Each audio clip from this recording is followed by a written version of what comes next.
Welcome to the place where we learn about improv, 'cause public speaking can take you so far. Improvly speaking, say yes and flex your creative thinking. Improvly speaking, say yes and flex your creative thinking. Welcome, everyone, to the Improvly Speaking podcast. I'm your host, Dayna Gowan. So excited that you're joining today. And honestly, you're going to be excited that you're joining today because we have a fabulous guest on today talking all about using your authentic voice, strengthening your voice, and even learning to love your voice or accept your voice. We'll get into that more. But if you're joining for the first time, let me give you a rundown what this podcast is all about. I like to interview experienced improvisers, speakers, people who take improv classes just for the fun of it, and people who use improv in their daily lives and never really think of it as improv. And today's guest is an experienced speaker and broadcaster and reporter. Oh my gosh, so much experience here on this episode. And also, I'm willing to bet that she uses improv in her daily life as a speaker and VOSOT coach, and also as a grandma, too. So without further ado, let me introduce you to our amazing guest today, Susan Murphy. Susan is based in Charlotte, North Carolina. She is an Emmy-winning journalist and broadcast voice coach. She has over 40 years of experience working in the broadcast industry, working a variety of journalist roles. I'm going to list them off, but a huge variety of roles here, from radio traffic reporter, TV news reporter, weather forecaster, radio talk show host, assistant dean at Hofstra University School of Communication, adjunct instructor, voiceover artist, and now a broadcast voice coach. Through her business, Susan Murphy VOSOT, she helps anchors, reporters, and speakers in general elevate their on-camera vocal performance and presence. And for those wondering what VOSOT means, don't worry, we will get into that and explain it because I didn't know what it meant either, not being in the journalist and broadcast world. But we'll get into that, I promise. And also, this is a fun share here. She has recently taken on the new role as grandmother to Murphy B. Please welcome the savvy, the succinct, and the sensational Susan Murphy. Oh, Dayna, that was the nicest intro maybe ever. But you got one word wrong. I'm not succinct. I have the toughest time editing. And you'd think somebody in my business, I would learn how to edit. Not on podcasts, however. No, I just loved the art of conversation. And that's what attracted me to radio those many years ago, because it is such a fun medium. And that's how I got my start in communications. So I am so happy to be here. You and I know each other from a previous life, and we just seem to be kind of on the same page with regard to both our businesses and our personal lives. So the fact that you and I have known each other for so long will no doubt facilitate this conversation going 3.5 hours, maybe sort of higher. So I am just so glad we could get together. Thank you so much for the invitation.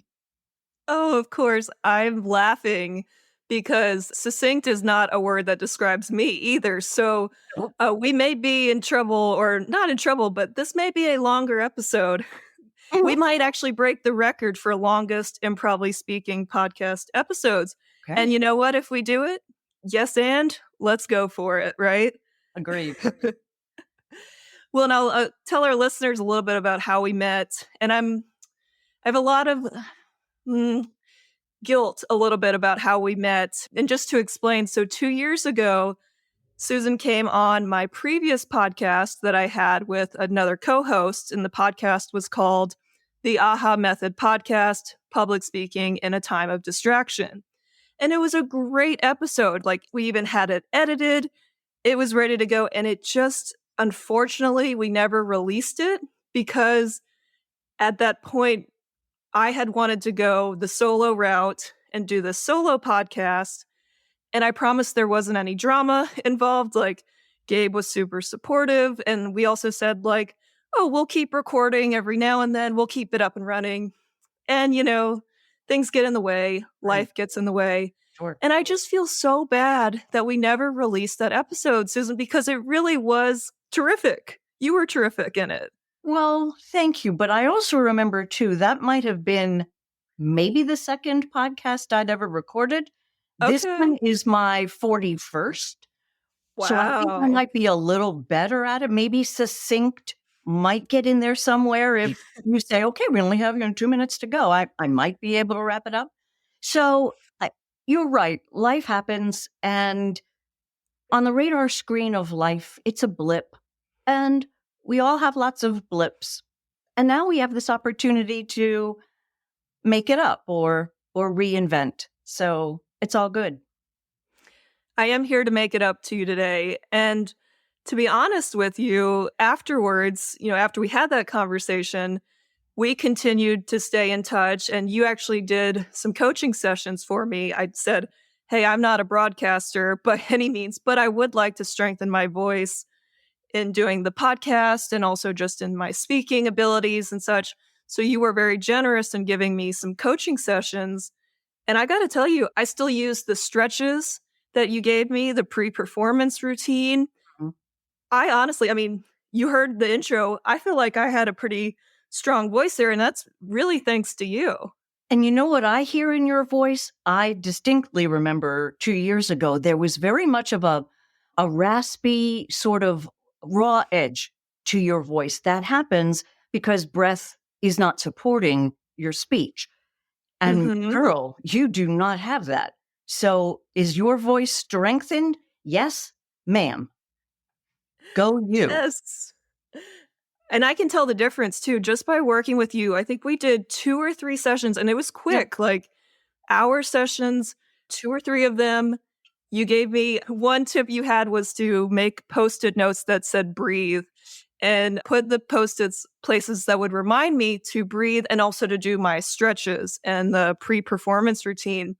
I still have some of those breathe Post-it notes up in miscellaneous places. That is so cute. I often tell reporters, and then take one to work, at whatever desk you work, and just put one only where you can see it. So that if you pass it, then you can kind of stop for a second and do some of the breathing exercises. Because the key to breathing exercises, as per my singing coach, is to do them in small increments many times a day, as opposed to, okay, 15 minutes before I go to bed, I'll do 15 minutes of breath work.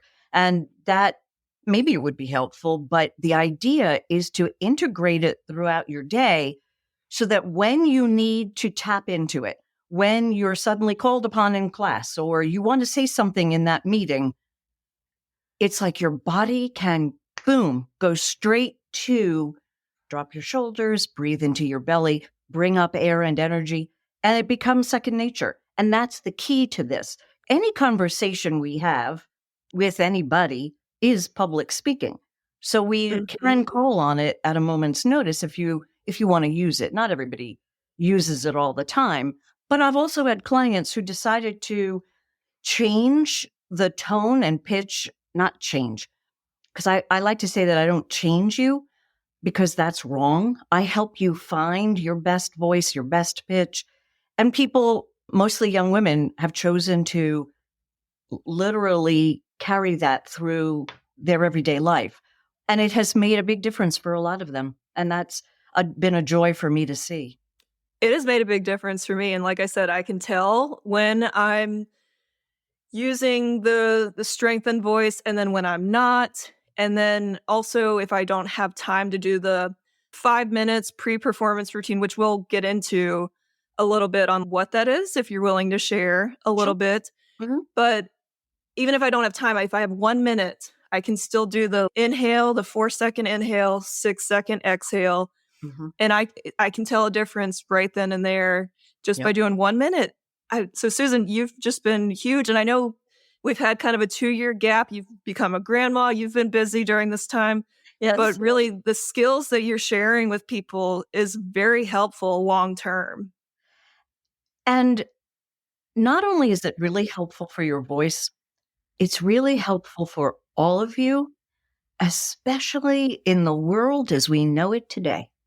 If I had thought 15 years ago, this is what I would be doing, I probably wouldn't have gone, oh, yeah, that's it. I mean, yes, I've been a long time broadcaster. I love to share what I know.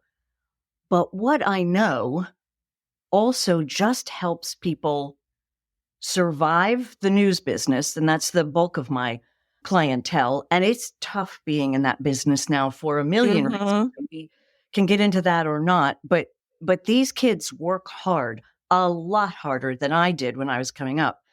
And when I work with ministers or CFOs or nurses who are looking to improve vocal skills, they too are under a lot of pressure or stress, so that the breathing exercises, particularly, can help relax you or help you negotiate a busy newsroom, a busy emergency room, a church full of people.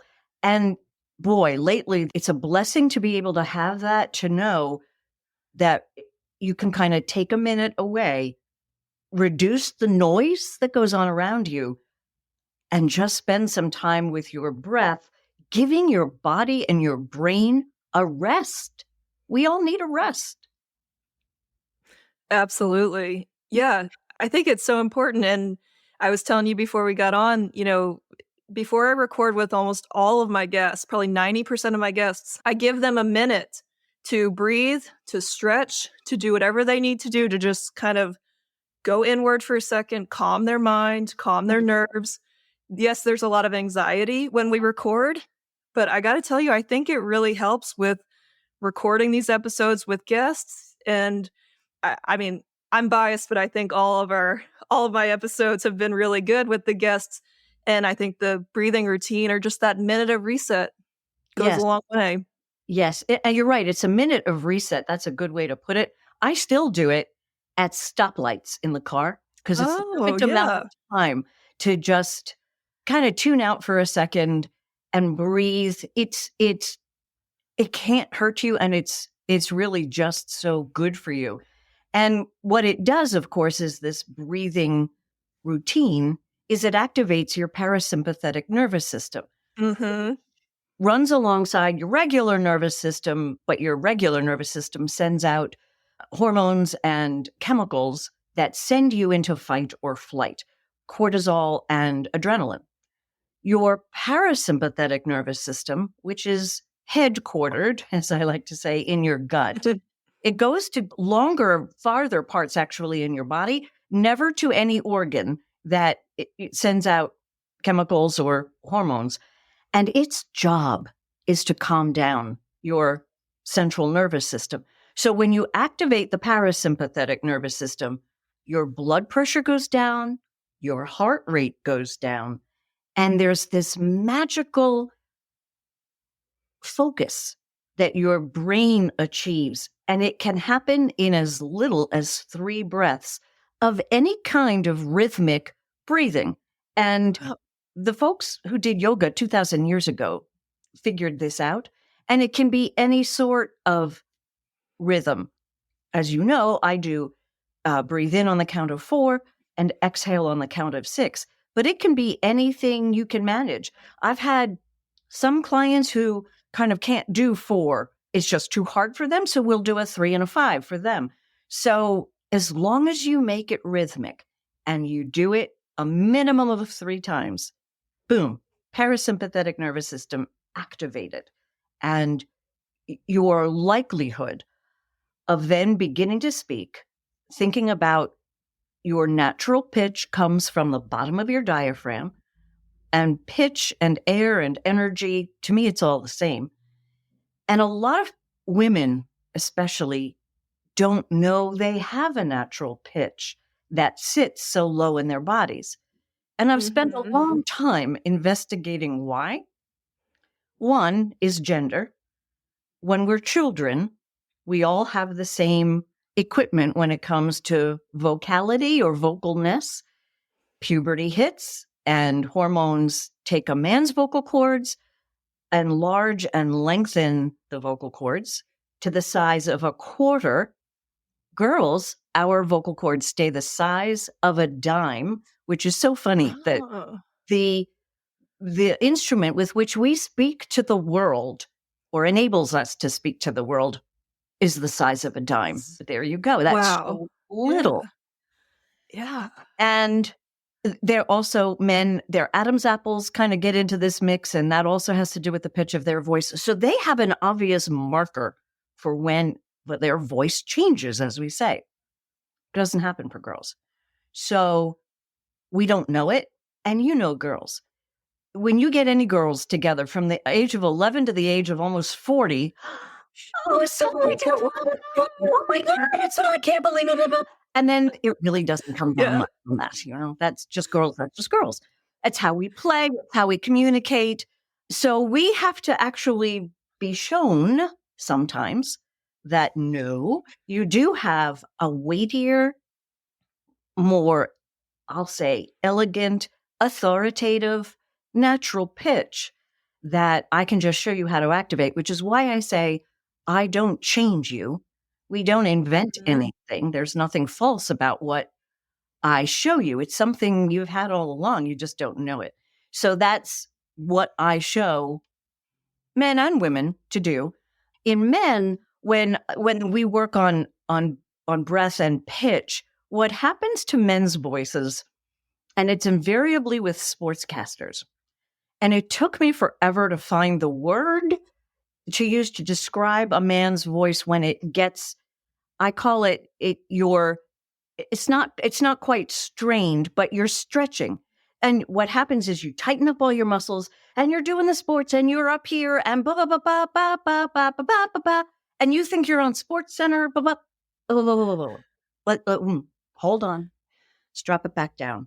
And I have worked with so many sportscasters who, as soon as I say to them, no, not Sports Center, they're like relieved. Oh, I don't have to do that? Where their pitch stretches and strains, and I'm not saying that's a bad thing for anything less than a minute, but anything over a Mhm. minute, it's just hard on the ears. And it's actually why I got into this business, is because after I moved to Charlotte a few years ago, I would be switching around news stations and I would see young reporters who could shoot great video. Their writing was okay. They're young. It's all right. And they looked fabulous on camera. And then they opened their mouths and there was a pitch or a vocal quality to their voices. It was just makes me want to breathe for you, makes me want to say, lower your shoulders. Please just lower your shoulders. Mhm. And I thought, Mhm. when I was coming up, not that we paid attention to voice, but we all went to radio first. It's just what you did. Now that doesn't happen. They go straight to television, so they don't learn anything about their voices, which radio gave you some expertise or at least some practice doing. And you would learn from the folks at the radio station. And a lot of it was sort of trial and error, but it kind of worked. So by the time you got to TV, you knew more about your voice than when you got out of school. And now it's all about the technology. Nobody teaches you about your voice. And I just think that the voice is so important to how we communicate and navigate and how the world navigates toward us, that why wouldn't you want to speak in your best tones? Why wouldn't you want to be able to communicate on a level that everyone understands, that everybody appreciates, that gives other people the impression that you want to give of yourself? And a lot of that comes from your voice. If your eyes are the windows to your soul, your mouth and your voice is the front door. Ooh. Yeah, I invented that a couple of years ago, and I'm often quoted. But And I think it's true because people are going to judge you by how you sound. Mm-hmm. Is it fair? No. Is it going to happen? No. Yes. Mm-hmm. So you might as well. There are some people who say, well, it's just me. You're just going to have to take me. That's just who I am. Okay. I don't think that's just who you are. I think you're hiding behind something, but that's just me. I have learned in the 3 years that I've done this coaching, there is a ton of psychology, which too, behind what you and I do. And the Yeah. psychology that either you explain or expose or introduce to a client. I kind of had no idea till I waded through it all. Ton of psychology, for example. So why don't girls use that voice?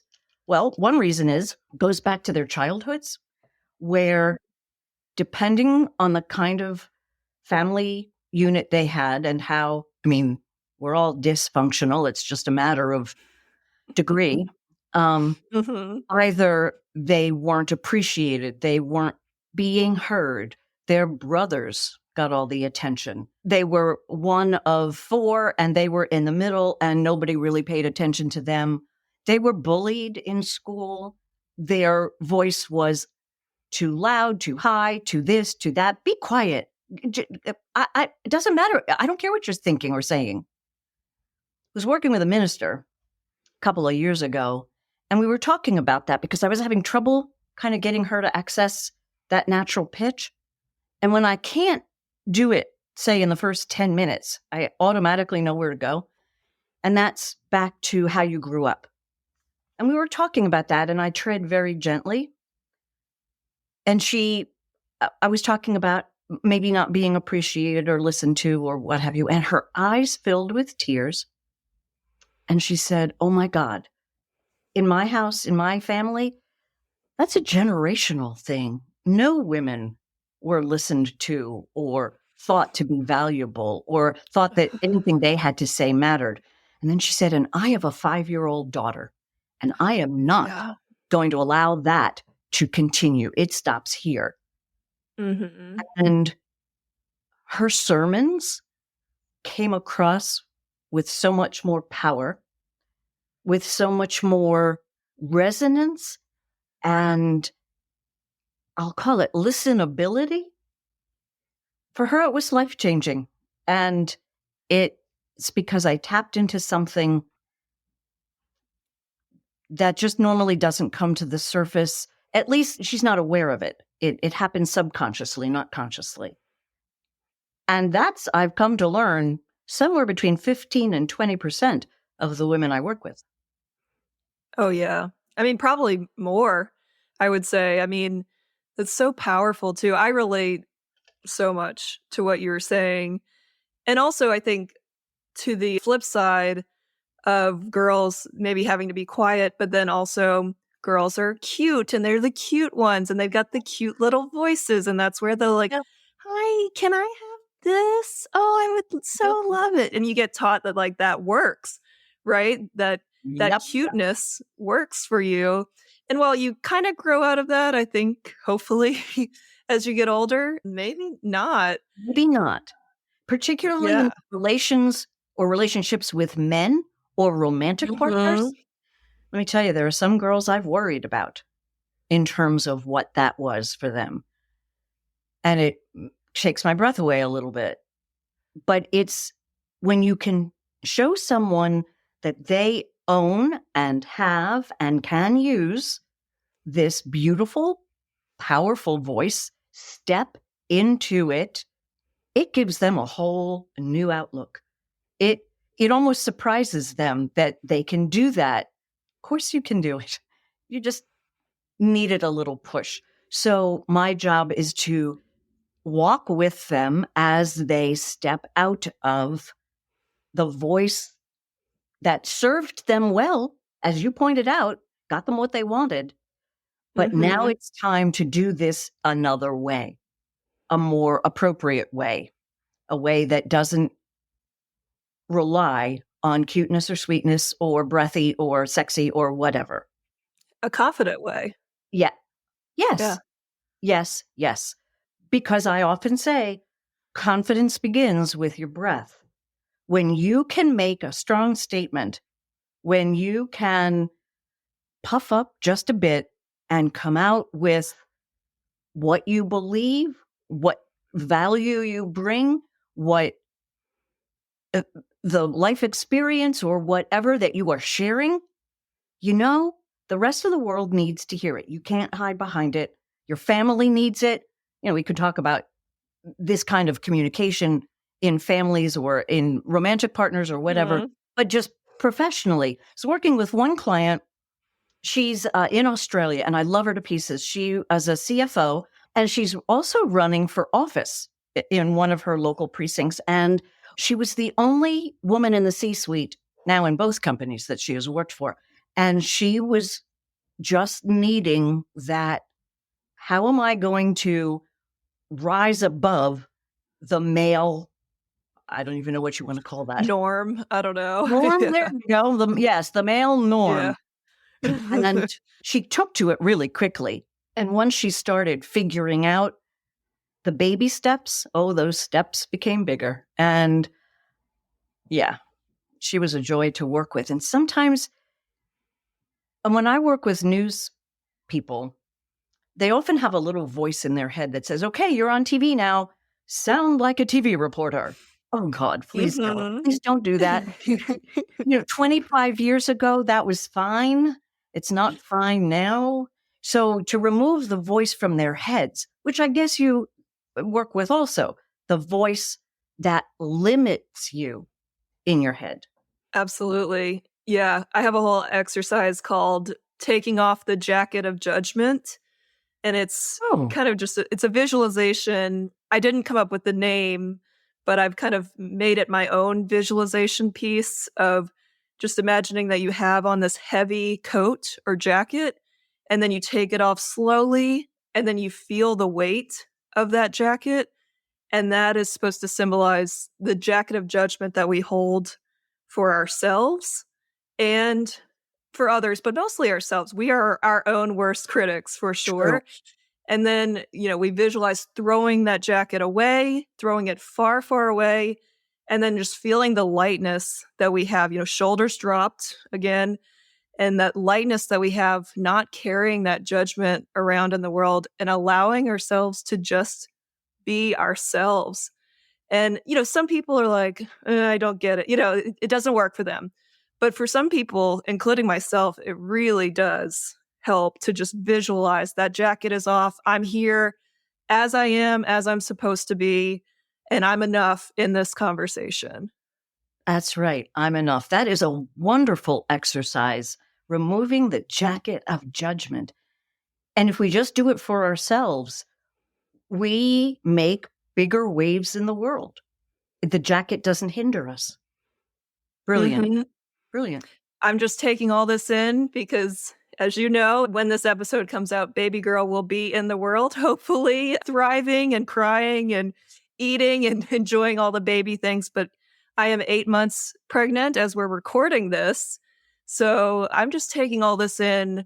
And once I learned that I was having a girl, too, because I was convinced I was going to have a boy. I just convinced myself in my mind. I'm like, my motherly instinct is telling me that I'm having a boy. Like, I just convinced myself. Okay. And then I am having a girl. And the minute I found out, it's like the switch kind of flipped and it was like, oh, I'm the model now. And not to say like with boys, like I wouldn't be a good role model and stuff, but it was just knowing that I have a girl. It's like, I'm the model here. And like things that I say, she's going to pick up on. And in my family, there was a lot of shy people who didn't like body weight, and body image was a big issue in my family and the women of my family, many generations. And I carried that a lot with me. And so, we're trying to break the cycle here. We're trying to just let her know that she's enough. I tell her almost every day while she's in the belly that she's enough the way she is. Yes, you are, baby girl. You are enough. And I'm secretly hoping she's going to be born on my birthday, July 27th, because there are not a lot of us born on, I don't know why that is, but I always like to meet a fellow July 27th. So Okay. But as long as she's born healthy, happy, and to a mom and dad who will love her and cherish her and bring her up to be her best self, all Mhm. by herself. And let me tell you, I got a granddaughter who came out of the womb. First of all, I would not have believed this had I not been there. But on her first day of life, she could hold her head up. What What? baby does that? Wow. Yeah, I saw it. Strong girl. Strong girl in many ways. She was kind of a chunkier, not just shy of 9 pounds, Wow. 22 inches long. I mean, she was a big girl. And she comes from parents who are not big. So we think it was just a gene that skipped.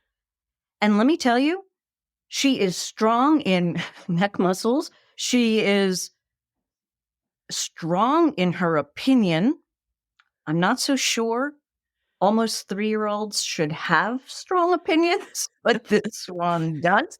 And let me tell you, she is a challenge to her parents and to her grandmother because we're doing things a little differently.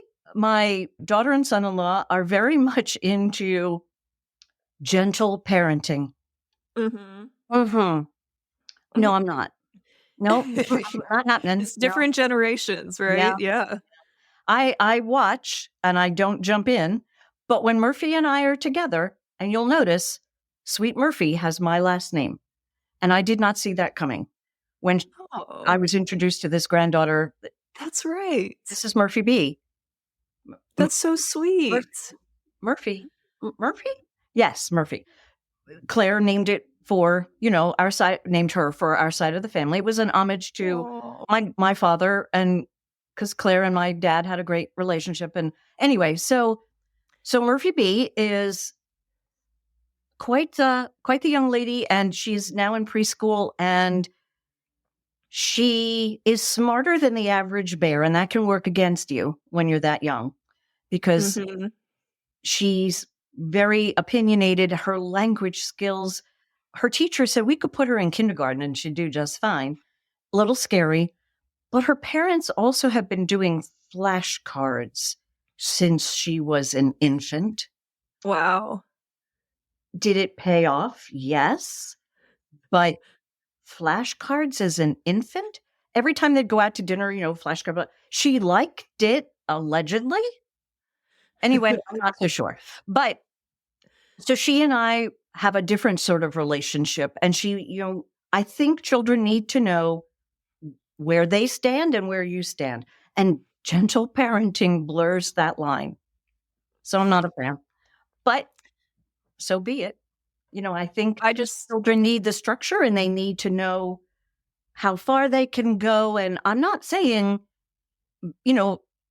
beat them, or I don't even necessarily think timeout is a great idea anymore. But right. gentle parenting blurs the line. Just my opinion. And girl, you're going to get a lot of opinions when that baby girl Oh, arrives. yeah. Well, and I have no idea what style I will implement yet. We'll get there when we get there. But just hearing that, I worry for her being this very vocal, opinionated 3-year-old that she'll get labeled as bossy, right? Or those adjectives that young girls get told. And then that dims her light, or she takes Oh, it to heart and it's like, "Oh, I'm gonna dim for others." And hopefully it sounds like her parents and you are, on the track of not letting that happen, or maybe she won't even let that happen. there you But go. You've just summed that up. But okay, that's us with baby girls. Let's talk about us with baby boys. You have to yeah. raise boys. I remember when Claire was, I think, my daughter, in maybe preschool, and I was hanging out with some of the moms, and one of them, her name is Jane, she said, you know what? We need to raise our sons better to allow Mhm. our girls to shine. And I've never forgotten that. And I do think parents of boys need to be as vigilant and as aware as parents of girls, because if the boys are going to continue the old boys machismo club, then that does label our girls as not assertive, aggressive, not Mhm. straightforward, bossy. as you point out. And that has to stop. And I realize that the equality equation has allowed girls to come up. And I'm not saying boys have come down. Boys just need to see through a different lens. You know what I'm saying? Oh, yeah, absolutely. And we're all a work in progress. I think every generation it gets a little bit better. And also by breaking these cycles that hinder and dim our lights and, really doing the inner work on ourselves and, helping others. I mean, it goes a long way. And I want to backtrack a bit and just talk about your career a little bit as a broadcast journalist. I listed off your whole variety of roles that you had. And I mean, really, you said you started in radio, you've been in the newsroom, you've narrated documentaries, you now coach people. Do you have a favorite role that Oh, you've held, or is it too hard to pick a favorite role? it's like asking to choose your favorite child. And Yeah. invariably, I have been so fortunate in my professional career to honestly always having done something I enjoyed doing. I like to say I've had more career reinventions than Madonna because I was always willing to pivot, always willing to see where the next big thing is, or I loved filling in a hole, find a problem and solve it. And I've done that twice in my life. And the second time is this voice coaching.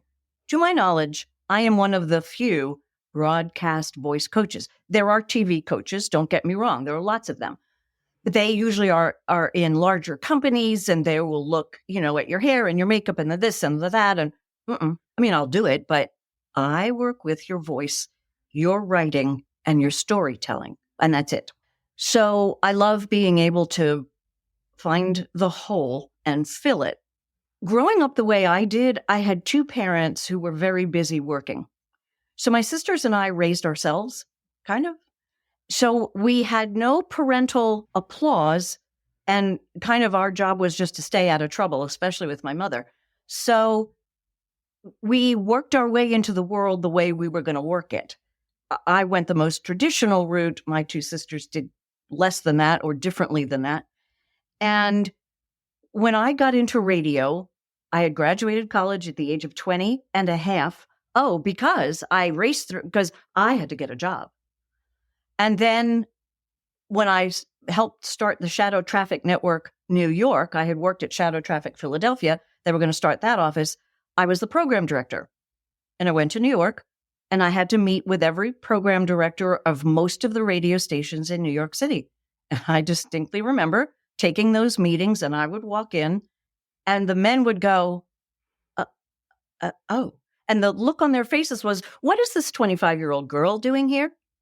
Mm-hmm. But this was also 1979, 1980, I guess. Yeah. And my job was just to be as professional and knowledgeable and the expert that I was on traffic reporting.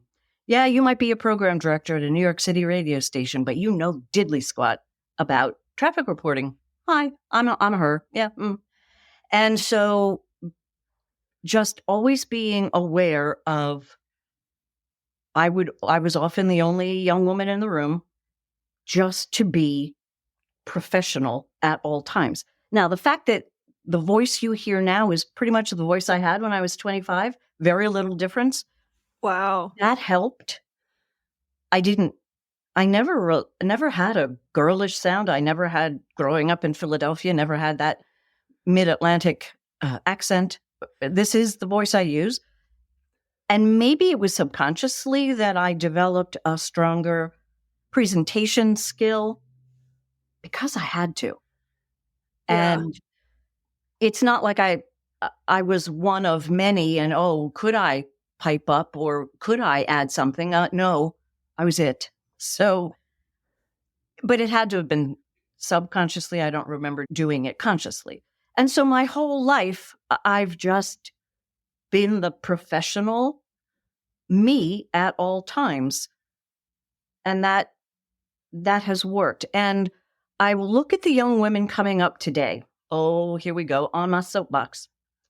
And I see young women who remind me not of me as a girl, because, I'm growing up in the 70s and, feminism and equality and blah, blah, blah. I had that in spades, and it was all over in pop culture, and I am woman, hear me roar, the whole thing.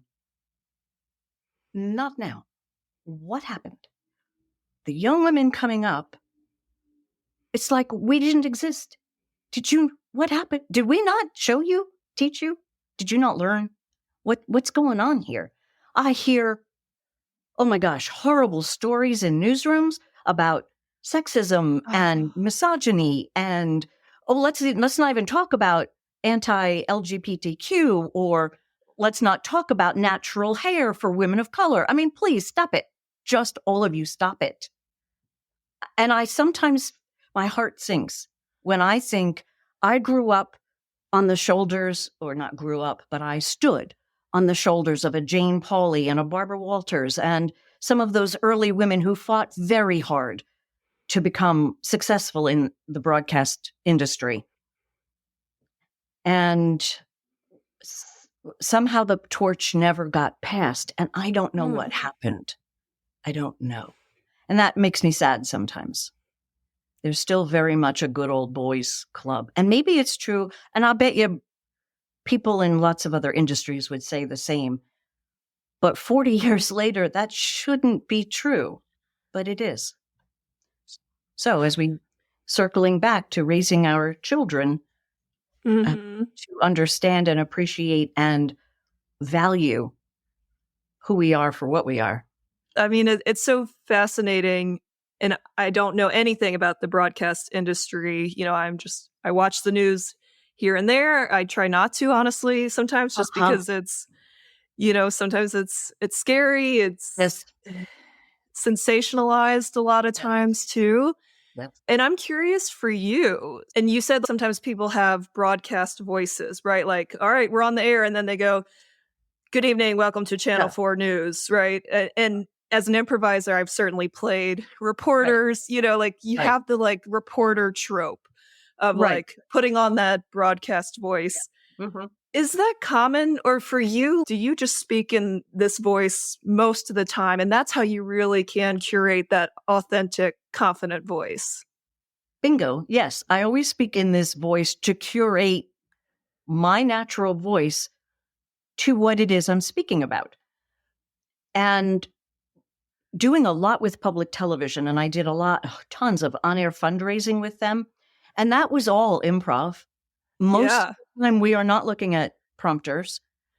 So you just learn there are certain phrases that you can always come back to pull you back into what your job is, which is to raise money. But I've learned that in every job I've had, when you can express the basics really well, that allows you to sometimes go outside of the basics, knowing you can always come back to it in terms of speech, in terms of whether I'm speaking to a Kiwanis club or whether I'm hosting a fashion show, or whether it doesn't matter. There are just things that I can draw on from my experience, that the stories I've told, and you learn what works and what doesn't. But of course, the job of improv is to stretch you into areas where, you've never had to do that before, but you can always call on the times and the circumstances of your life to work into that. And I've always relied on that, just to be 75% what I know and I'm comfortable with, and 25%, all right, I'm out on a limb here. Yes, and. So, and it's age, and it's, that I've been around the block before, and I've had the same industry my whole life. Most people don't stay in the same industry, and particularly, the generations behind me, they don't want to be in the same industry their whole life. There's some comfort there, in terms, and for me, luck, because let's talk about ageism. Let's talk about, but so I've just got so much of a well to draw from that is in the same industry. That I have found to be really helpful. So whether it was TV, radio, a producer, a narrator, an on-camera, whatever, there's always something there for me to go to. But then I also don't have, I worked for a little while as a PR person for a politician. That, thank God, lasted not too long. Well, that was that's just tough. a stopgap That's measure tough. back in my day. So I've had a couple of ancillary experiences, but not a lot. So I don't know whether that's good or bad. Okay, so behind the scenes question for you from someone who just on the outside looking in.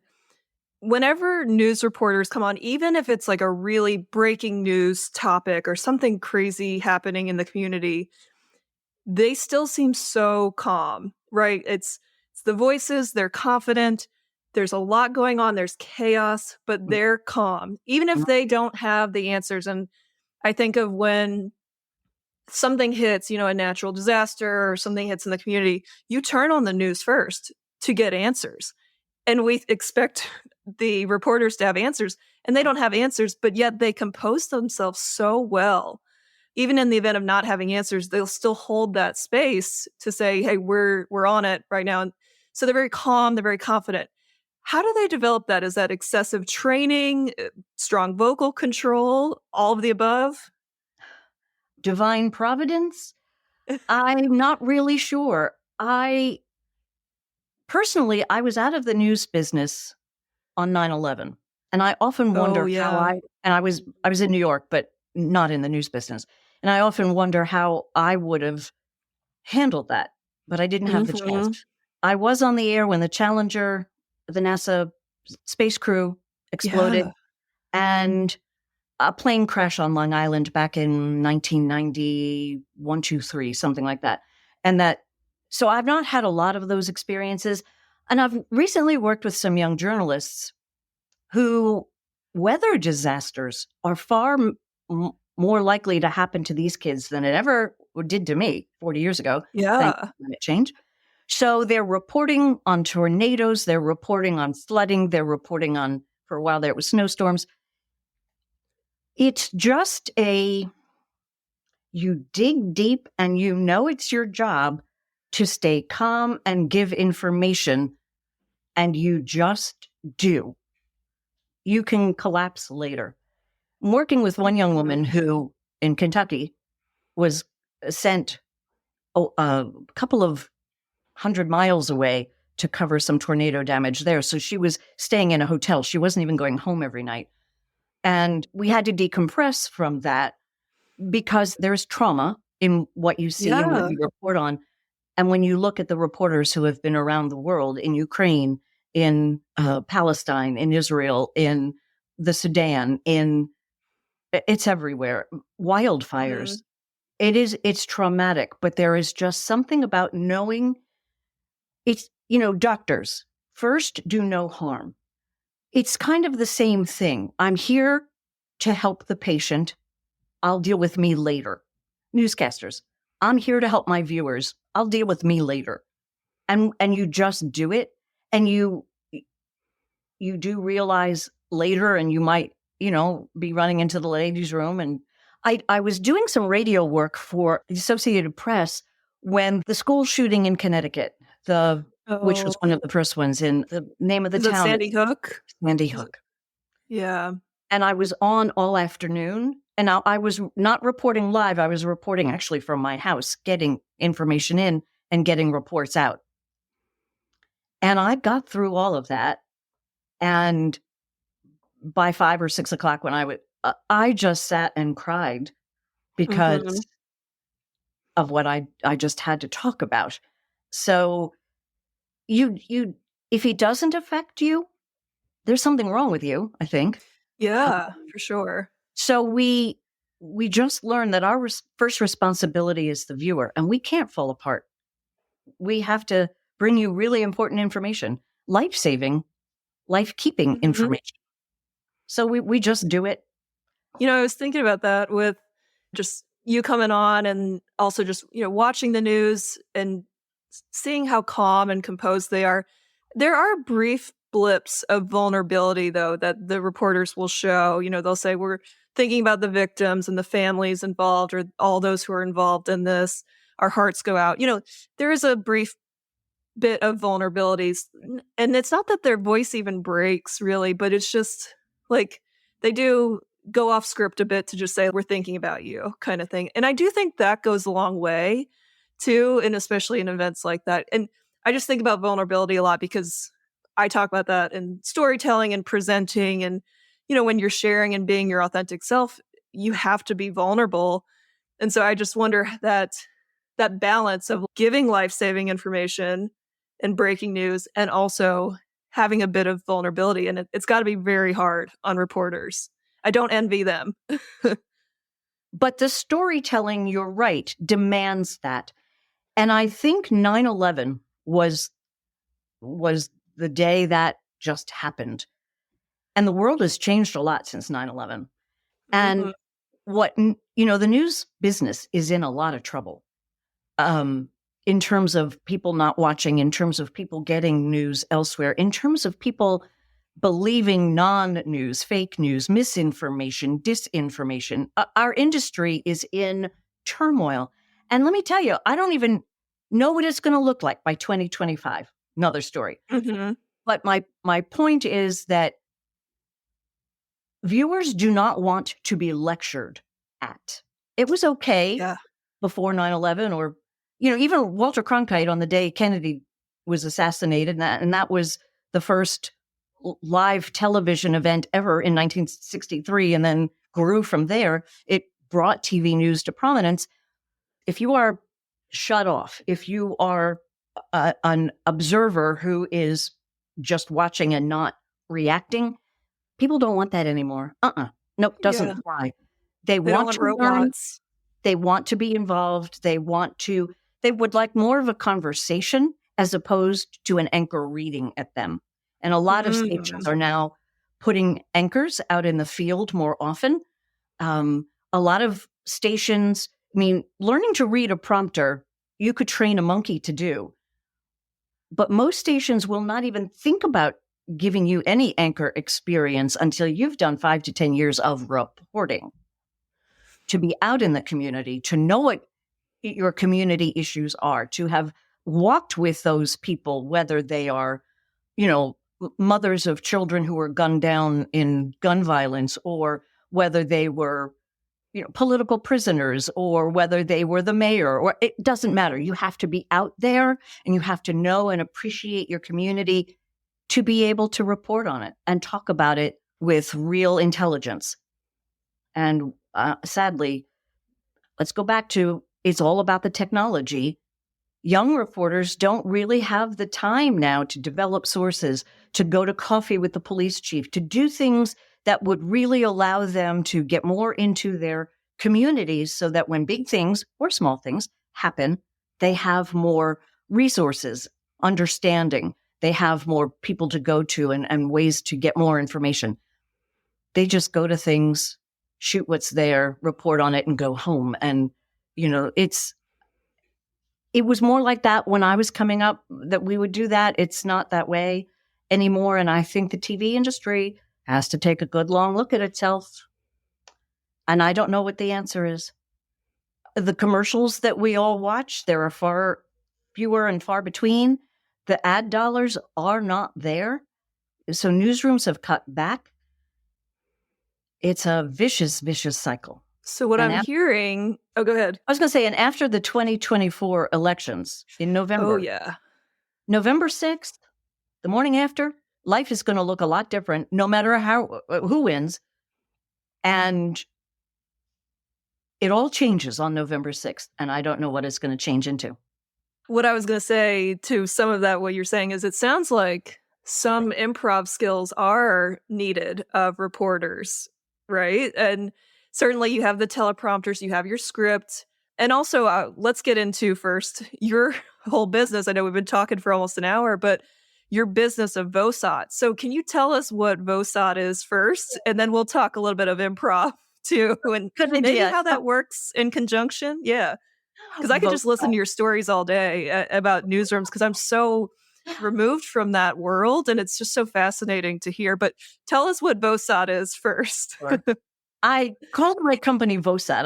I was looking for a clever little name, and I was thinking, okay, well, I'm really only going to work with TV people, so I'll call it Vosat, which is broadcast shorthand for voice over sound on tape, which is what, if a reporter goes out and shoots the video of a story, and they'll take one little sound bite from what they got.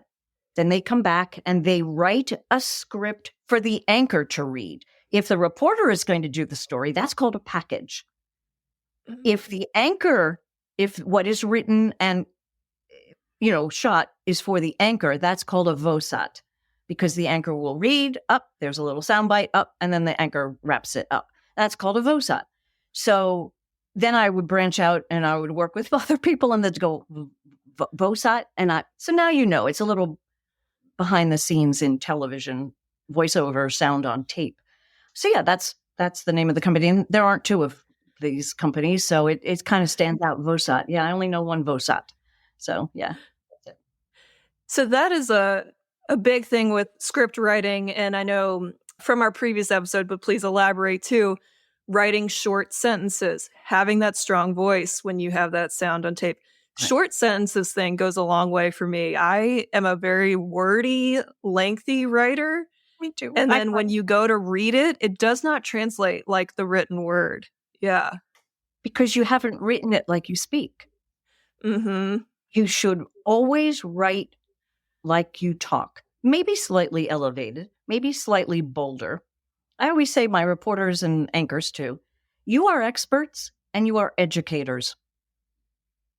So you have a wide range of viewers, intellectually, in terms of schooling, whatever. So you write in short sentences so that everybody understands. You write in short sentences because with short sentences, you can easily get to the end, take a pause, and go on in short sentences. Short sentences land harder.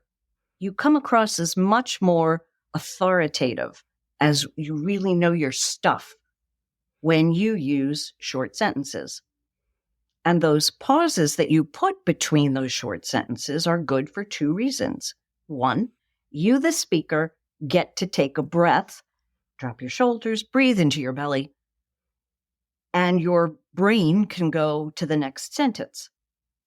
But pauses are really for the listener or the viewer, because I need to catch up. I need to catch on. You've been working that story all day. You know it like the back of your hand, and I've never seen it before. So don't go too fast. Don't run those sentences together, or I'll go, I'm not sure what she said. And so many young writers, you get the press releases about whatever event you're covering, and they just lift sentences from the press release, and those sentences are written for print. So of course they're long. It's like me trying to figure out the latest Israel-Hamas thing, and I go to the New York Times and I look at the story, and that first sentence is one run on clause after clause. By the time you get to a period, you're 4 column inches down. And that's great for print, because I can go back and read it 2 and 3 times. On stage, on television, I can't read it again or play you back.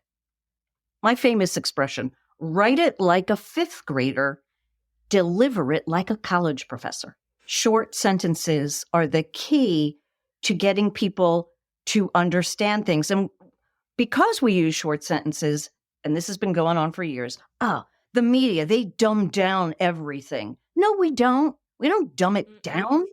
We make it accessible. Yes, exactly. Yeah. So it's actually an art to be able to write a full story in short sentences and get across important information. That's an art. I dare you. Yeah.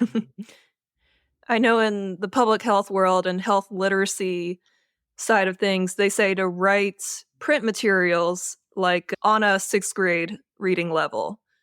And so in grad school, I had to go through and read a pamphlet and highlight all the words that were 3 syllables or more. And that kind of, if there were a lot of those, that signaled that it was a higher than a 6th grade level. Now, that's a print material. Certainly, we're talking about sound and saying and reading these things. But yeah, to that point of just dumbing down, no, like, the world is, we've got to make it accessible and inclusive for all to understand. So that's very important. And you had said earlier, and I forgot to pick up on it, the use of short sentences in terms of, making people really understand what it is you're talking about. And in improv, we always do it as we would tell our grandmother or tell our mom. And so in a live shot on television, when a reporter has to bring you the facts of a breaking story, let's say, they need to just, okay, get a handle on this, people. Again, you're here to educate me. And remember, I haven't seen this before or heard of it before.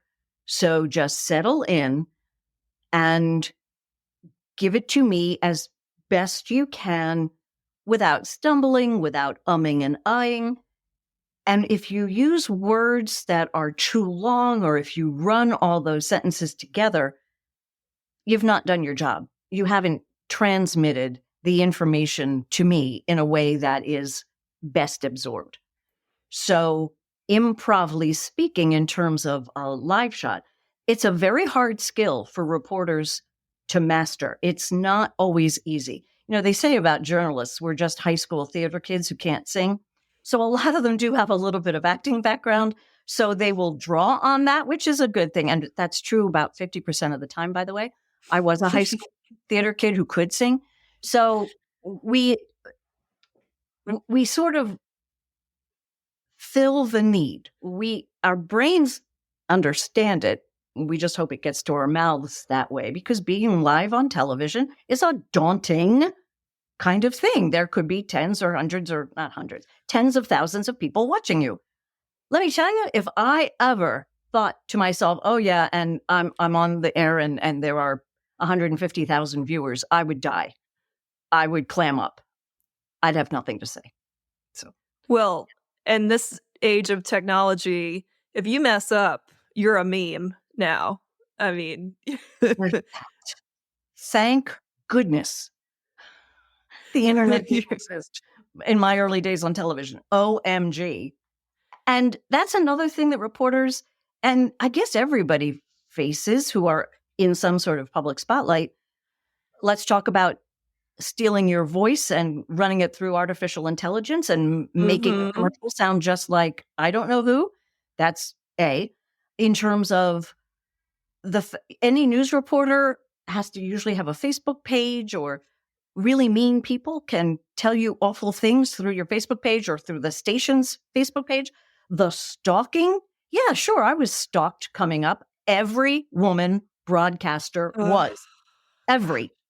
And it's still true. It's now easier, actually, to get those horrible, mean things from both men and women, in terms of how you look or how you sound, or worse. Jacket of judgment fully on for a lot of social media people hiding behind social media. Yeah. Yes, ma'am. I'm so grateful I wasn't around 35 years ago. So grateful. It's tough. Yeah. It's and tough. I was thinking of the short sentences thing, just to relate this to improv. Certainly, it all is related, public speaking and improv. I mean, improv is everywhere, but I can relate in my improv classes. They have 3-line scenes when we are first starting out, to where we just say who, what, where. We establish the who, what, where. Hey, sister, usually we'll say like a name, let's go get mom a gift for Mother's Day. So who we are, what we are, where we are, and you want to establish that in the first 3 lines, ideally within 1 sentence apiece, because otherwise people will go on these huge, long diatribes of we're siblings in Utah and we're going to go on an adventure to find our mother a gift. And it's like, just give 1 piece of information, give 1 gift at a time. Let's build this scene 1 line at a time. We don't have to write it in our heads and then have it act out on stage, because that's not going to happen with another person. They're going to inevitably change it in no biased way or no malintended, but it just changes when you're working with someone else. And so you have to be adaptable and also not hog the scene, like kind of a bit of balance and go with the flow and give and take. And so, anyway, the short sentences really benefit improvisers too, as I just went on a whole long rant about the need for it. But it was very well done. And I could picture it. I could see it. Good oral, AURAL examples. Same thing for newscasters, double anchor teams. Oh my goodness, either it works or, oh gosh, it doesn't. They talk over each other. Nobody gets a word in edgewise. It can be awful depending on. So you have to learn to anticipate rhythm without knowing. Well, no, you do know what the next person's going to say because the prompter's right there in front of you. But if you are going to ad lib or talk around something, you better get your signals straight, people, because it can be a train wreck.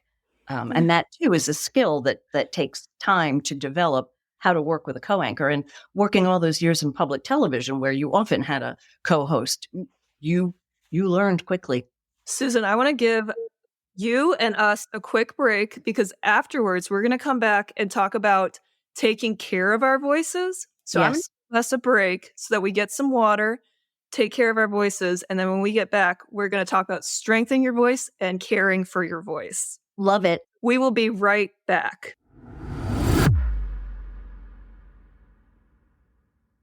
All right. And we're back talking with Susan Murphy of VOSOT, and we learned what VOSOT VOSOT means. What is it again? Remind us. Voice over, sound on tape. Yep. So not VOSOT, voice over, sound on tape. Yes. Right. And now I want to get into, I know we've been talking for an hour, and again, Susan just could get into this, the behind the scenes. We could do a whole nother episode of the behind the scenes of the newsroom and just the industry in general. But I do want to ask you, while we have you on, just about strengthening your voice and taking care of your voice. It's really important in roles like this where you are talking a lot, but as you said, we do a lot of talking in our day-to-day with our families, friends, coworkers, relationships, speaking up at meetings and sounding authoritative, but also that balance of approachable and authoritative too. Yep. And so any tips to share with those listening right now, how to strengthen our voice? Oh, lots. Yeah, absolutely. If you rely on your voice, teachers, singers, broadcasters, there are lots of industries where voice is important. You owe it to yourself to take really good care of your instrument. And some of the simple things you already know.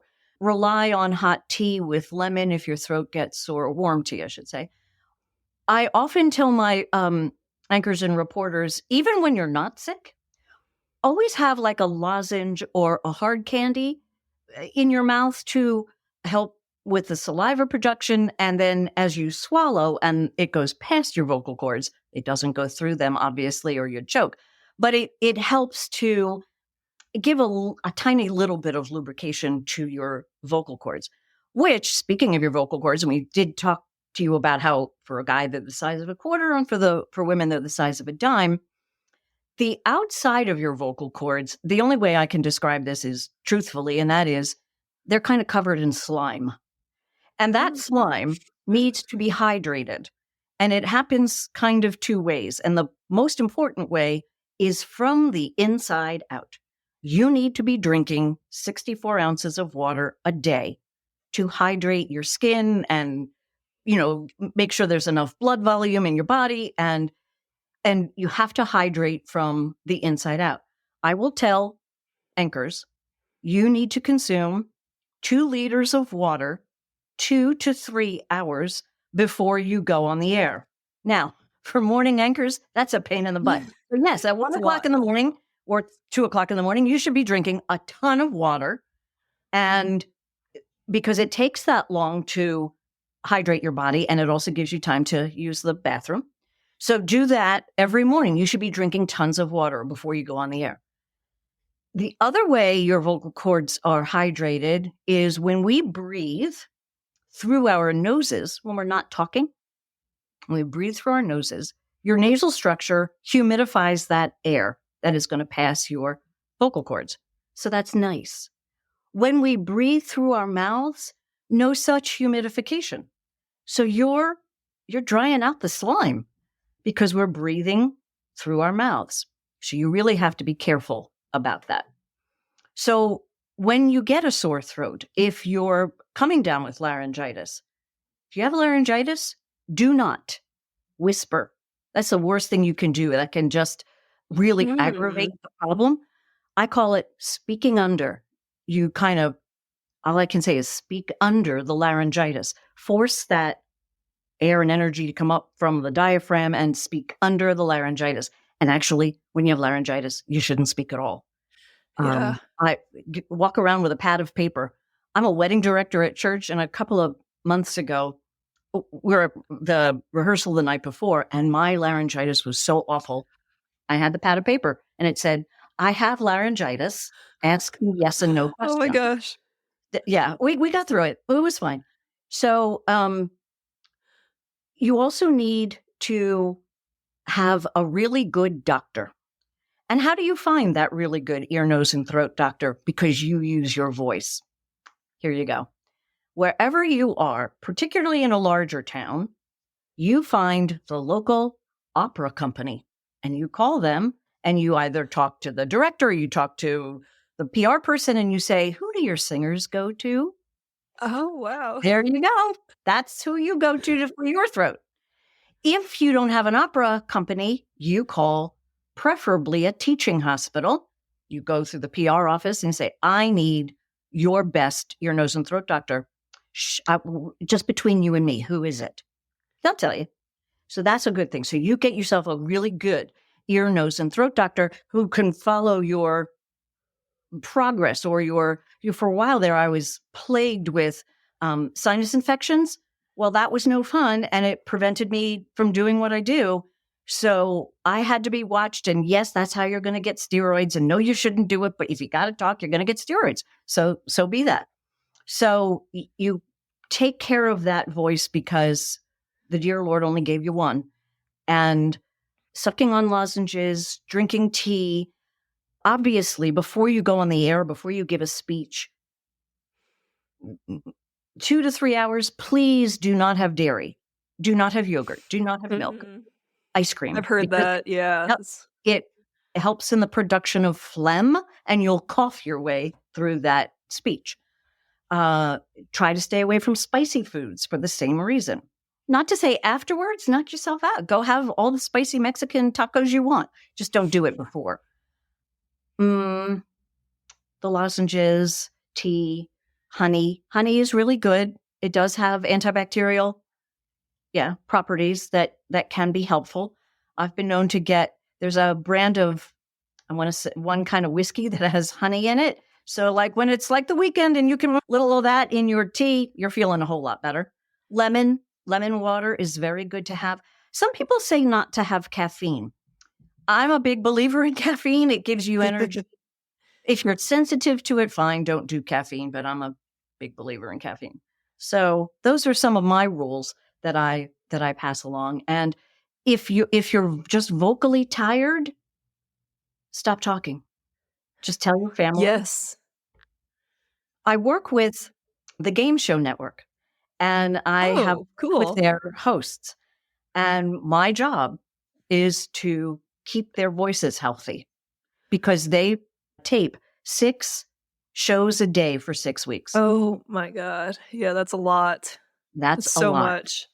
So I'm all over them about breath work. And yes, you are going to strain your voice. There's no two ways about it.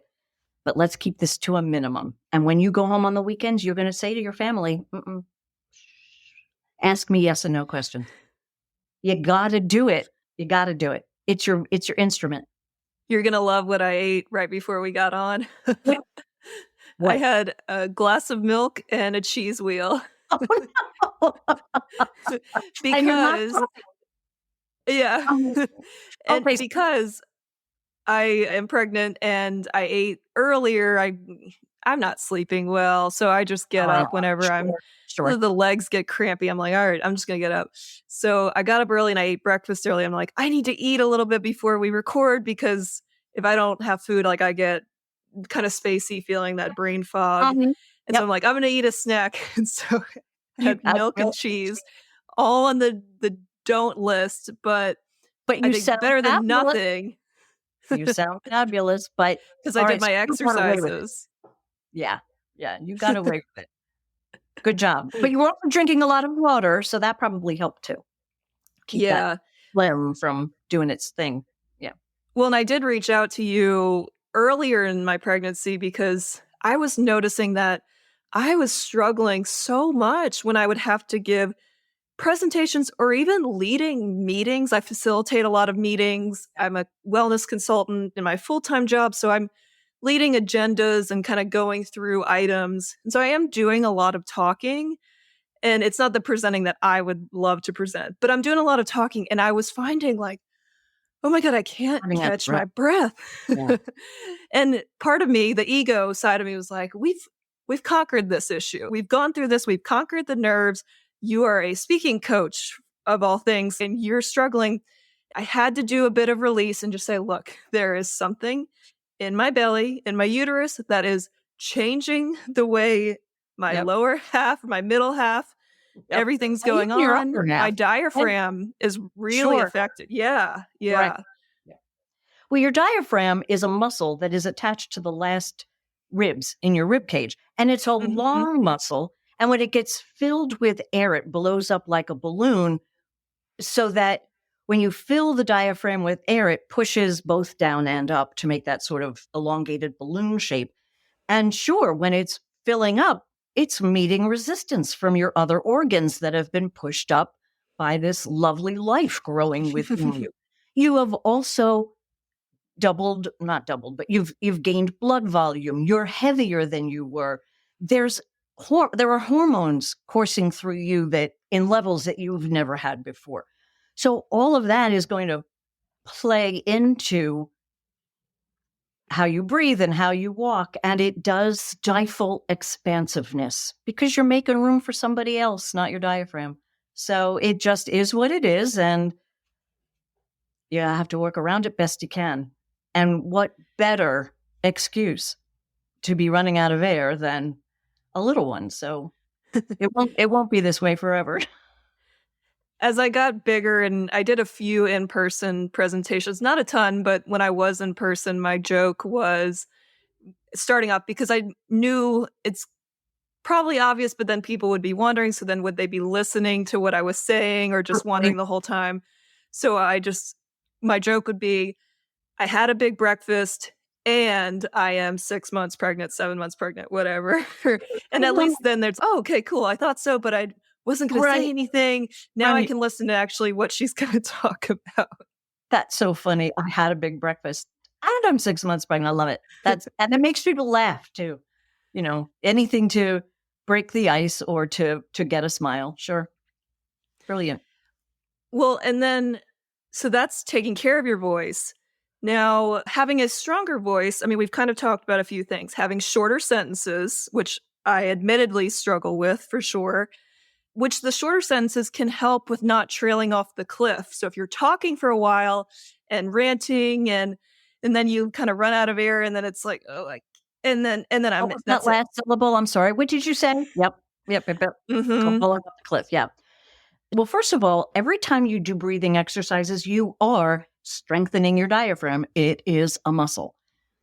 Opera singers, men particularly, because of how they rehearse and the tones that they have to reach, they literally expand their girth by 1 to 2 inches over the course of a career because they've exercised that muscle so much.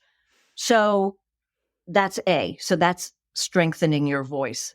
But the Kardashian sisters have done more for unsupported vocal fry, when they talk like this and that's simply unsupported breath, or it's unsupported speech. There's not enough air under there. So when you think about My 7 words: drop your shoulders, breathe into your belly. When you first start the practice, when you think about breathing into your belly, picture that air and energy going all the way down to the bottom of your rib cage. Speaking then becomes your exhale, and you imagine that air and energy traveling from all the way down there, coming up past your vocal cords, makes a sharp left turn, and then out through the mask of your face. And you do it. I always say public speakers need to be bold, not louder, bolder. So when you think of making your presentation bolder, putting more resonance in your voice, a vocal coach that I'm friends with on LinkedIn, whom I admire greatly, her name is Claire Fry. Follow her. She's great tips. She did this thing not long ago, what I thought was brilliant. You'll know you're speaking with great power and air and energy and resonance behind your voice. When you talk, put your hand at the top of your chest, just under your neck, the top of your rib cage. And when you're speaking, really put your hand there, and you should feel vibration. And that way you know you're speaking with resonance. If you're going to speak like this, and this is how it comes out, you know what? There's no resonance there at the top of your chest. Look at that. That's one way to bring out power and energy, and your vocal cords are going to vibrate appropriately and not get all that raspy, edgy, no air behind it sound. And that's how you fix that. I think for the speakers, hopefully you have a microphone so that way you don't have to super project to a big room. Certainly you still need to have that resonance in your voice. Right. But if you don't have the luxury of having a microphone, sometimes you're like, I have to talk loud. And I'm kind of limiting my voice here for the microphone, but I have to talk louder to reach people. But actually you need to use that diaphragm in order to project. Yep. Too. Exactly. Mm-hmm. Pretend that you want your voice to bounce off the wall, whatever's in front of you. That's how far you want that voice to go. And you could feel it if you're trying to talk in a big room, or even like sometimes going out to dinner too, and you're in a loud restaurant with a lot of music and stuff. Like I notice my voice gets tired because I didn't do any warm-ups. Like it's a conversation, it's dinner, and I'll be talking from the lungs and like the top half. Yes. Chest, clavicular breathing, chest breathing. It's when your shoulders are tight. And look, we all go through life with tight shoulders. We all just do. From the time you learn to walk, literally, your shoulders are tight when you talk. And that forces air just to your lungs in a very short span. I'm doing it now. You have to take more breaths. And that tightness forces your pitch up when all you need to do is drop your shoulders, breathe into your belly, and that pitch comes right down. The loose, relaxed shoulders. When my voice teacher taught me that 25 years ago, blown away. It's the key. Loose shoulders. Boom. I think it's an awareness thing too. I can see the subtle difference, like when you demonstrated it, just like I can hear it in your voice a tiny bit.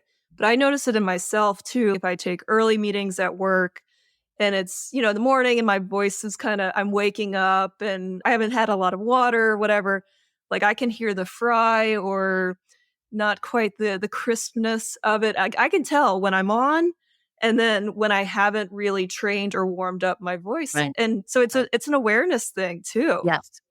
And that's part of what I do also is that until you hear it the best way and you're attuned to that, then you'll catch when you're not doing it. And that's an art, because if you've not developed that pitch that comes up from the lower part of your diaphragm, you've never heard it, you don't know what to listen for. And it always warms my heart when my clients will say, oh, yeah. And then I caught myself doing this. So I dropped my shoulder. Yes, you're hearing it. That's key. Well, and speaking of hearing yourself and listening to yourself, I mean, I have to listen to myself a lot on the podcast and doing edits and such. How do you help people if there's a way to learn to like their voice or at least accept their voice. We have to understand that the way you hear your voice is because of bone vibration that goes up from your jaw to your ear. And that's how you hear your voice.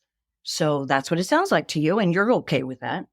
When you hear yourself back, having been recorded, you hear it differently because it enters your ears and then your brain a different way.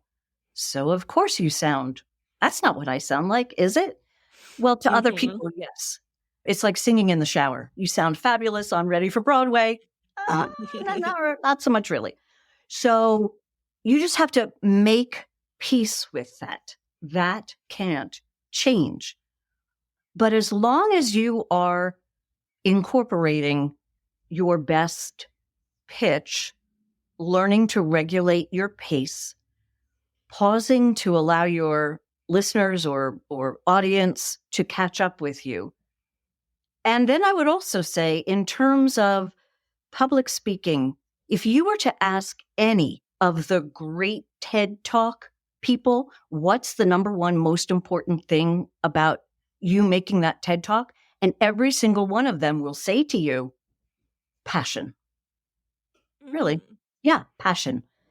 And so if all of those things are in alignment in your speech, when you hear it back, if that's what happens, and when you practice, you can always use your phone to record. You don't need to do it in front of a mirror. You don't need to do it into a camera. Really, you just need to do it into your phone.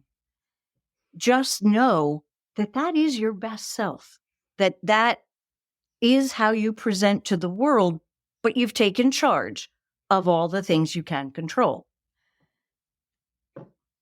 And you have to learn to control your reaction to the sound of your voice.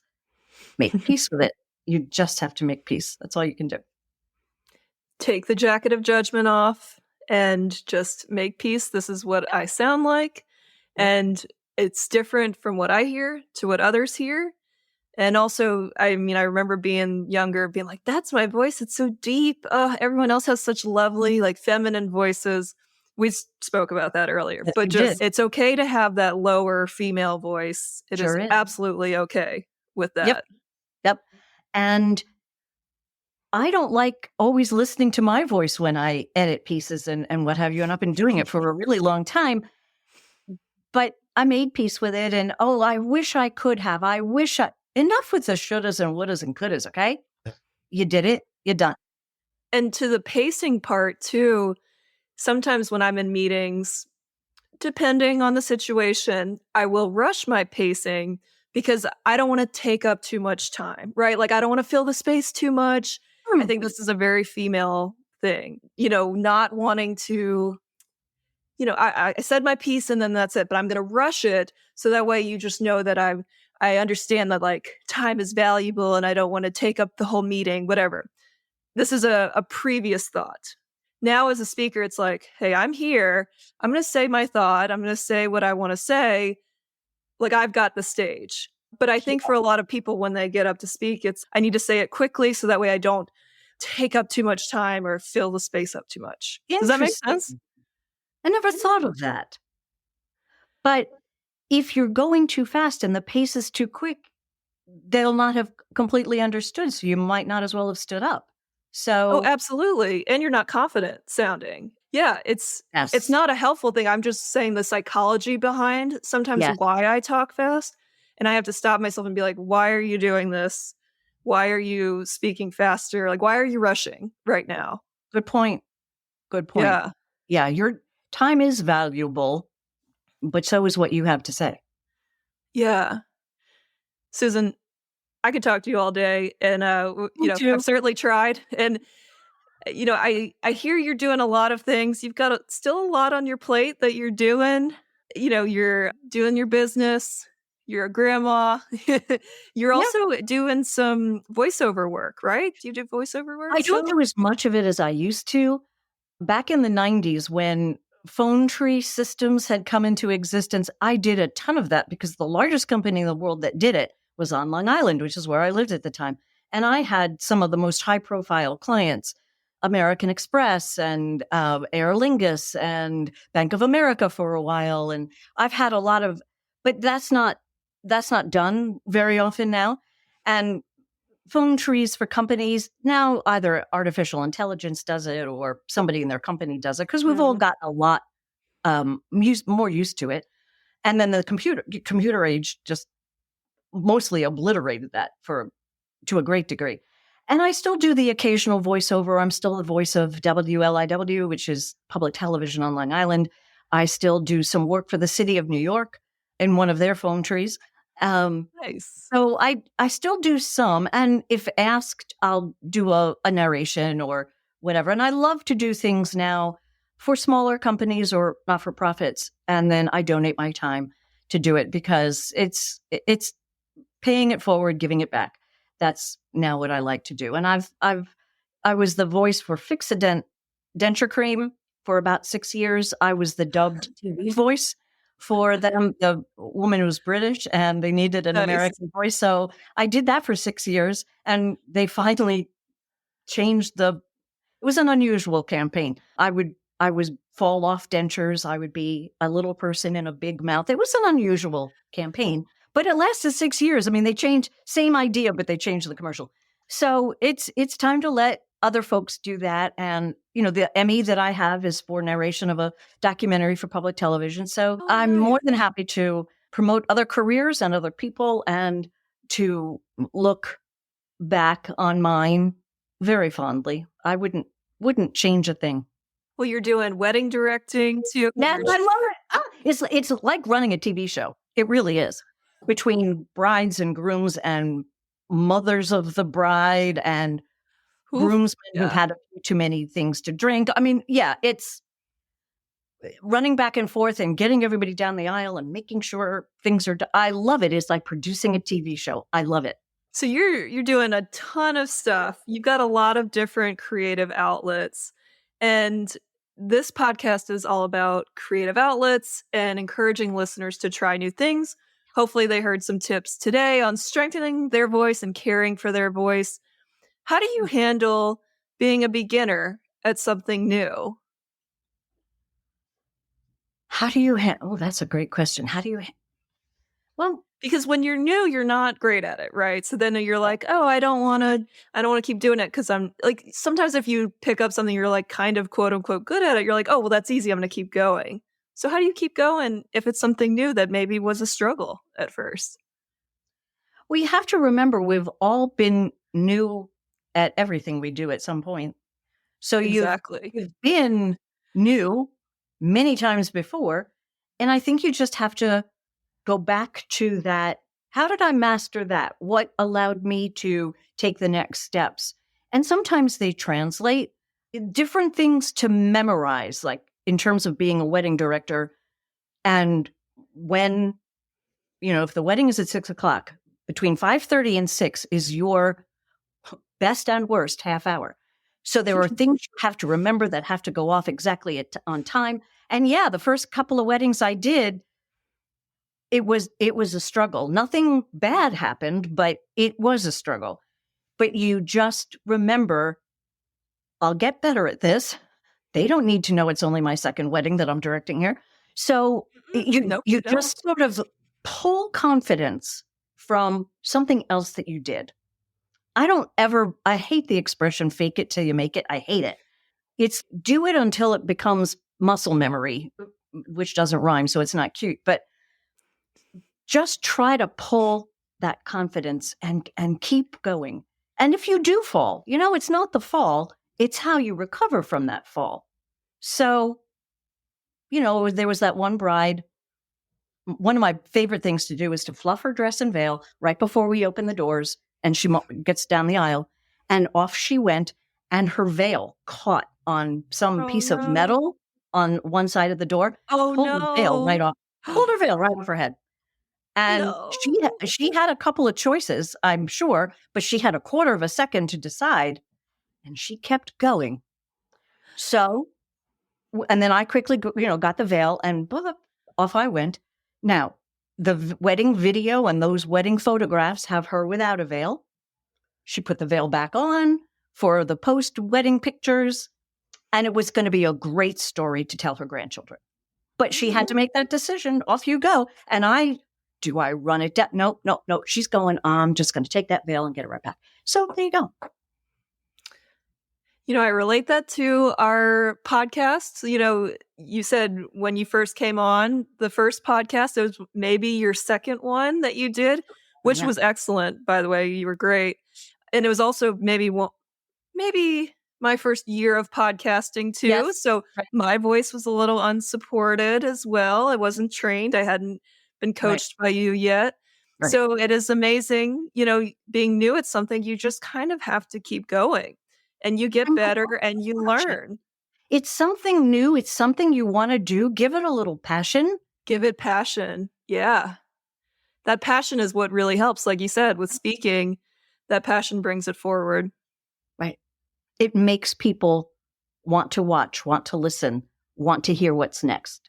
Last question for you, Susan. I usually ask this for all the guests here. This is Improv Speaking. Improv is all about yes and, having that yes and mindset or growth mindset.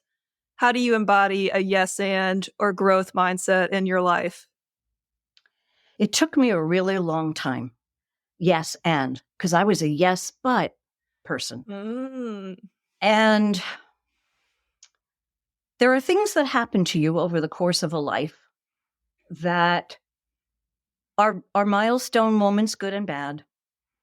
And I think you're more likely to embrace yes and after you've had a few bad moments or bad things happen in your life. Challenging moments, yeah. Challenging. There you go. Because then you realize life's too short. There's more I could be doing if I only didn't limit myself. There's less I need to care about. It's taking off that jacket, to be perfectly honest with you. The jacket of judgment allows you to do yes and. Yes, but who is and I can't think of her name, who there's a little meme going around on Instagram. Don't walk through the world looking for reasons that you are not enough, because you will find them. Stop looking for them. Stop looking to put a but on the end of the sentence and do an and. And I think it takes life experience sometimes. You have to hit the rough patches. You have to hit the challenges to make you realize there's more out there and I need to expand. And that's how I do it. And of course, when you become a grandmother, you've raised your children. For me, it was just one daughter. There we go.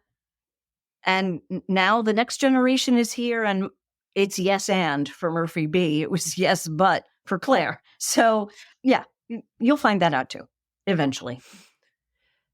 I am hoping to implement some skills of improv, the yes and mindset. Of course, still disciplining. You can't be all yes and, of course. Yes and have some more candy. Why not? No, of course, there will be discipline, but just expanding that growth mindset. And you are enough, baby girl. You can do anything you want. You are enough. Don't limit yourself. And let her hear it. A lot of us had to figure it out on our own. So let her hear it. And see it too in females. Yes. Yeah. Susan, this has been an absolute joy. I think it was double the time of our original episode. We were about an hour. Sure. Yes. This has been a divine joy, actually. The reason I got into radio is because radio in its infancy in the 20s and in going into the 30s, before the government and regulation became forward, people loved to eavesdrop on a good conversation. That's what radio's appeal was, that you could actually listen to a box and hear music, hear conversation, hear whatever. People love to listen to others. It's why we're fascinated by the royal family. It's why we're fascinated with true crime, because it's different and it's an intriguing and it doesn't have to be the royal family. Sometimes it can just be two friends who are talking about the things that resonate with every other person listening. And to be able to share that and to do that, I can't think of a better way to spend time. And I hope for our listeners, it has been a fun eavesdrop. I like that. Yeah. Podcasting is kind of like the next level of eavesdropping, Yep. kind of like radio. Yeah. And we don't have any constraints. No constraints like radio where you need to go to ads and commercials or play Can't music. use bad No, language, nope, nope. Anything goes. we're a bit freer. I don't have all the animations or like sounds and kind of sounds piping in like radio does. And that's okay. Susan, it was a lovely conversation. I've enjoyed it tremendously. Me too. What's next on your journey and where and how can our listeners follow you on that journey? Sure. A couple of ways. I'm on LinkedIn, Susan Murphy. There are a lot of Susan Murphys. Just go to Susan Murphy Voice Coach and you'll find all my information there. SusanMurphyVosat.com is my website. I'm on Instagram, Vosat, Better Broadcast Voices. Yeah, follow whatever you see in the links that are associated with the show here, and get in touch with me. And if there's a way I can, bring your voice to where it's truly you and you can step into the natural you, I'm all for it. And I'm not expensive, by the way. I work with young broadcasters who have no money, and I appreciate that. So, I'm not $5,000. Oh my goodness, heavens, no. So it is affordable. And if you think it can help build your confidence, come find me. I hear, Susan, your dog barking in the background. I don't know if it's coming in on the microphone or not. Usually the pets tell me when to wrap it up sometimes. So Kashmir is saying it's time to wrap it up, even though I don't want to say goodbye. But honestly, such a joy, such an absolute pleasure to just chat with you again, Susan. You've helped me tremendously, and you probably didn't even realize it over the past 2 years. I hope you could. I think you said you could hear the difference. I can hear the difference. Absolutely. Yeah. Yeah. And so what do you say we talk again when baby girl is about a year old? I think that is a great idea. Let's do it. And then I won't have any excuse for anything in the way of my diaphragm, so I can't use any excuses at that point. Right. Yep. Thank you so much, Susan. So grateful. And go feed Kashmir. I will. And thank you for listening to today's episode with Susan Murphy. Oh my gosh, she's such a dream to listen to. And I'm really impressed. Of course, I've spoken with Susan before, I've worked with her, but her voice is just so engaging and enthralling. And she could be talking about anything and it just draws you in. And it's really from that strengthened voice, that confident, authentic voice that she's talking from. And she really does just talk to you in that voice, like whether it's a conversation or being on a podcast or TV or a show, like she really does have that kind of commanding voice. And I say commanding that where it is authoritative, like she's confident in what she's saying, but it's also approachable and natural and authentic. And I use the word approachable hesitantly. I think I said that in the episode. And what I mean by approachable is like I want to listen in and I'm not turned off by like, she's not lecturing, right? It's not authoritative in the style of lecturing or very higher status role. And I say higher status in improv, we have like high status and low status characters that we can play in scenes. And the high status tend to be very authoritative voices and, know what they want kind of things, or very lecturing and this is what you should do. And I have all the answers. And so it's not that. That's not Susan's voice at all, but it's a balance of just confident and engaging, passionate, very passionate, right? You can tell Susan's very passionate about what she's doing and what she's helping people with. And I just so enjoyed this episode. I hope you got a lot out of it. I have to tell you, working with Susan for the brief time that I did, I'm telling you, we did 2 to 3 sessions. We emailed back and forth a few times. She sent me some tips and things to work on. But really the big thing for me was having that pre-routine, that pre-speaking, pre-performance routine, which I guess we didn't kind of elaborate on, but if Susan's okay with me sharing, it involves a mixture of doing some simple neck stretches, like side to side, and then shoulder rolls forward and backwards. And then maybe I added this, maybe this was part of her stretching too, but like raising up the shoulders, kind of tensing and then releasing, letting go of some of that stress. I love the reminder of drop your shoulders, drop your shoulders. It's so helpful. It's such a helpful cue. And then there's a minute of breathing through your mouth. Inhale for a 4 count. So inhale, 1, 2, 3, 4.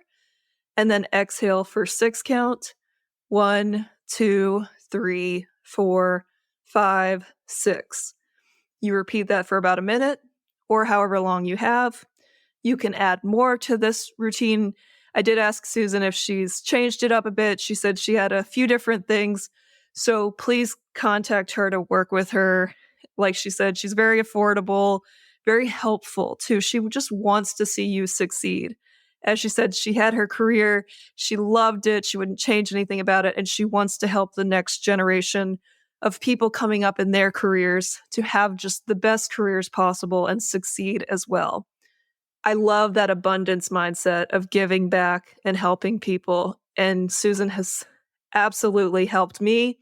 I have shared this pre-speaking, pre-performance routine with my coworkers, with friends, with people who I work with in coaching too. It's so helpful to have a pre-performance routine. It doesn't have to be exactly what I just said. I've kind of taken what Susan's given me. I've made it my own. And that's the key, is you just have to find what works for you.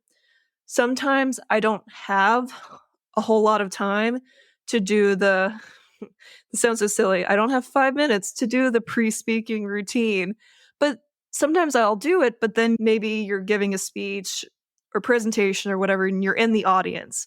So you can't quite do the whole like settle in, get in a quiet space. Like you're in the midst of everything.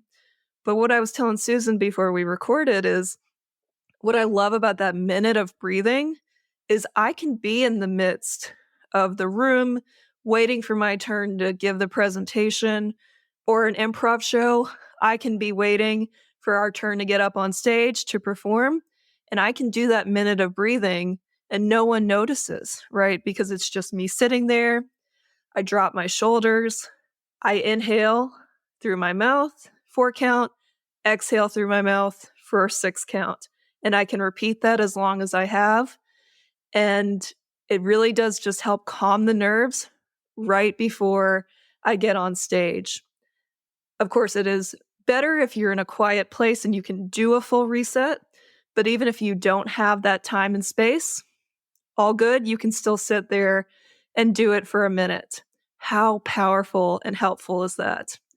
And I can tell a difference when I don't do it versus when I do it. So I want to encourage you, find your pre-speaking, pre-performance routine, make it your own, and actually commit to doing it. And then you'll find maybe there's times where you don't get the chance to. You still have that level of preparation, and then you're okay to maybe skip it a few times because you've already practiced it. And then you've already embodied that confidence and you know how to tap into it right away when you get on stage. You know, I mentioned in the beginning about how Susan and I met and how she came on my previous podcast and we never released it because things changed, life got in the way. Again, no drama. I know everyone wants a little bit of drama, like, oh, what happened? Literally, there was no drama. It was just, I wanted to go solo and we just never really kept up with the shared podcast that we had. And I mentioned to Susan after again, I said, I'm so sorry. You know, I hate that we didn't release it. It was such a good episode. You know, again, just we used up an hour of your time. I'm so sorry. And I also said, I think this one was double that episode because that one was around an hour or so. This one's a little longer. And she's so nice. And she said, look, you've got to just release that guilt. There's so much that gets in the way. There's so much that happens in life. We have our highs and lows. And honestly, not releasing an episode is not the lowest of lows. Things happen. She understood. And I just want to share that with you all because I'm in a lot of podcast, Facebook groups. I like to hear what other podcasts are doing. And I remember someone posted on one of the Facebook groups, like, oh, I did an episode with someone and they never released it. And I've emailed them and they won't respond. And I don't understand why. I thought it was a good episode and I'm not getting any feedback about it. And people commented and shared different things. And really, my response to that is just sometimes it's not even about you or the episode. Like sometimes the episode was great, just things happen and get in the way. With podcasters, a lot of us are doing this on our own time, on our own passions, and things can happen. They might have a baby or things come up and for whatever reason, it just doesn't get released. So it doesn't mean that the episode was bad, that you were bad, that anything went wrong, or that you did anything wrong. It is most likely external circumstances. And I can relate that to public speaking in a lot of aspects of life. I know I give speeches a ton. I give a ton of presentations that I get absolutely no feedback on. I don't hear if it's good, if it was helpful or bad. When I do my own presentations, I do a survey. I will ask for feedback. I certainly want to hear people's thoughts and suggestions on how I can make improvements. I'm always trying to improve and make my content better. However, you do things sometimes where you just don't get any feedback, and that can really put you in your head to be like, was it me? Did I do something wrong? Even improv shows. I mean, a lot of times, you don't get a ton of feedback if your coach isn't there, or maybe you don't debrief with your team. It depends on kind of the rules you've set as your team, like what kind of debriefing you want to do. And so you can just feel so in your head of like, oh, I messed this up, or I did this wrong, or I just so relate to that. And your wheels can spin and it can go towards the negative. So I share all this with you to just say, if you haven't heard anything or you don't get a whole lot of feedback, as long as you feel good about it, then trust that it went well. That's been my motto recently in presentations, in podcasts, in episodes, and anything I do business-wise, even posting on social media. Like if I feel good about it and I enjoy it and I had fun doing it, then it was probably good. It was probably great. And I don't even mean to label things as good or bad. Like it probably went well. And I don't need external feedback to know that or feel that. I can trust in my own gut when I recognize that things went well and say, yeah, I enjoyed that. I don't need my ego to hear from others how good it was. I internally can tell myself, that was good. I liked it. I enjoyed it. I was passionate. It went well. And then move on. Just a little nugget there. Lots of ways to relate that. In this episode, Susan and I talked a lot about a lot of things, but also a lot about strengthening your voice and having that stronger voice, that authentic voice that is your own, and not speaking from a higher level pitch or even lower level, or not trying to do too much, just being your full authentic voice. And so I want to turn it over to you and ask, are you aware of your voice changes, of your vocal strength? Do you recognize when you're kind of trailing off the cliff, maybe ending your sentences with unsupported breath? That's what it means. So when you might be speaking for a while and then all of a sudden you end it, but you don't have any air left, so it's not as strong at the end. Or on the flip side, ending in a question mark, even though you didn't ask a question. So you end in kind of a higher pitch, and that kind of signals that you're unsure. but you also didn't ask a question there. And so are you aware of these very slight differences? Are you aware when you're speaking with unsupported breath? It can happen to a lot if you're speaking a lot. I notice sometimes when I do these podcasts and then I do the kind of outro recordings, it's like sometimes I'm tired of talking or I've been speaking a lot, so the voice doesn't sound as strong too. And so really the key piece is being aware of it first.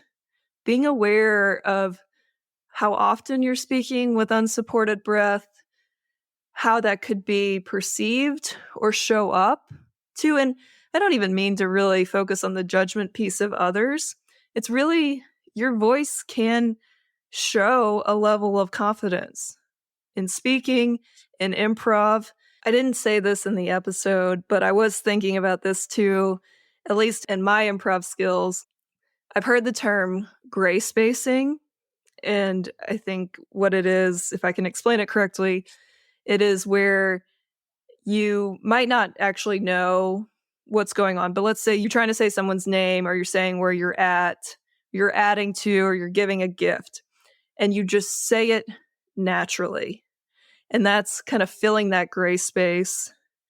And it's essentially choosing to know. So it's choosing to know that my name's Martha and your name's Luke. And together we're going on this mystery hunt for a missing cat. And you say it with such certainty that it is true now.